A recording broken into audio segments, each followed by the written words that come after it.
তাকে সবার আগে বলবেন যে আমিনুল ভাইয়ের কাছ থেকে আগে সুপারিশ নিয়ে আসেন, তারপরে আমরা আপনার কথা বিশ্বাস করব। এই কারণে বললাম কথাটা, কারণ বাংলাদেশে তো এখন কোনো আওয়ামী লীগ নাই, সবাই বিএনপি হয়ে গেছে।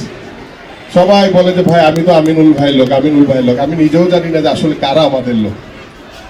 এই কারণে এই কথাটি বললাম। এখানে আমাদের অভিভাবকরা রয়েছেন, আমাদের শিক্ষার্থীরা রয়েছে, আমাদের প্রধান শিক্ষকরা রয়েছেন। আমরা চাই আমার এই পল্লবী এবং এই রূপনগরে প্রত্যেকটি স্কুল কলেজ হবে, শুধু ঢাকা শহর না, সারা বাংলাদেশের ভিতরে একটি মডেল হবে ইনশাআল্লাহ।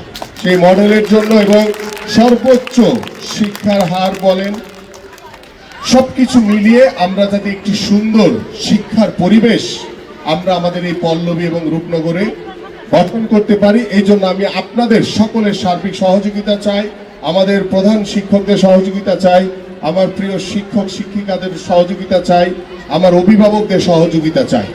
উপস্থিতি আমাদের কুষ্ণবীর সাহেব বলেছেন একটি ভবনের কথা, 10 তলা ভবন বলেছে। একটি কলেজ ভবন দরকার। ইতিমধ্যে আমি কথা বলেছি, ইনশাআল্লাহ আল্লাহ যদি আমাকে এবং আমার দল বাংলাদেশ জাতীয়তাবাদী দল বিএনপিকে আপনাদের ভোটে ধানের শীষ মার্কা নিয়ে নির্বাচিত হতে পারি, আমরা যদি সরকার গঠন করতে পারি, শুধু এই মিরপুর বাংলা স্কুল অ্যান্ড কলেজের 10 তলা ভবন, কলেজ ভবন অবশ্যই হবে, পাশাপাশি আমাদের পল্লবী এবং রূপনগরের যেখানে যেখানে আমাদের স্কুলের জন্য বা কলেজের জন্য ভবন প্রয়োজন, সুযোগ সুবিধা প্রয়োজন, সব ধরনের, এবং আমাদের শিক্ষক মণ্ডলীরও আমাদের শিক্ষা ক্ষেত্রে আমাদের মাননীয় ভারপ্রাপ্ত চেয়ারম্যান জনাব তারেক রহমানের নতুন বেশ কিছু কর্ম পরিকল্পনা রয়েছে, যাতে আমরা আমাদের শিক্ষক শিক্ষিকা, আমাদের অভিভাবক শিক্ষার্থীদের বাংলাদেশের নতুন ভাবে শিক্ষা ক্ষেত্রে একটি আমূল পরিবর্তন আসবে বলে আমরা বিশ্বাস করি। এবং আমাদের ছোট ছোট যারা শিক্ষার্থী রয়েছে তাদের জন্য একটি সুসংবাদ দিয়ে আমি আমার বক্তব্য শেষ করব।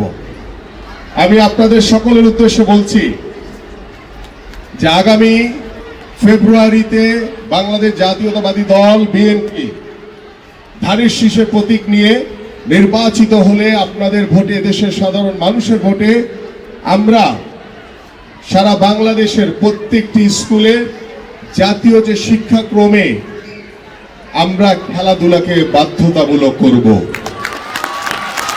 আমরা বাংলাদেশের জাতীয় শিক্ষাক্রমে খেলাধুলাকে বাধ্যতামূলক করা হবে। আপনারা যেভাবে বাংলা, ইংলিশ, অঙ্ক কিংবা বিজ্ঞান, সমাজ পাশ করতে হয়, ঠিক খেলাধুলাতেও আপনাদেরকে পাশ করে পরীক্ষায় উত্তীর্ণ হতে হবে। কারণ আমাদের অভিভাবকদের জন্য একটি কথা বলি, কারণ আমরা আমাদের সন্তানদেরকে ডিভাইস দিয়ে ঘরে বসিয়ে ফেলেছি। আমাদের সন্তানরা খেলার মাঠে যেতে পারে না।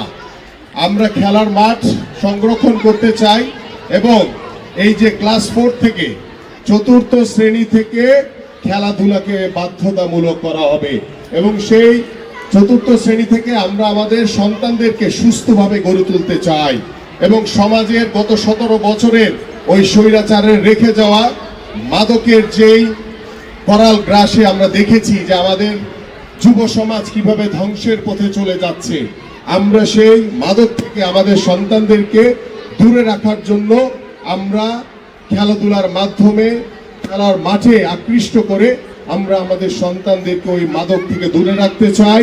আমরা সুস্থভাবে একটি জাতি গড়ে তুলতে চাই।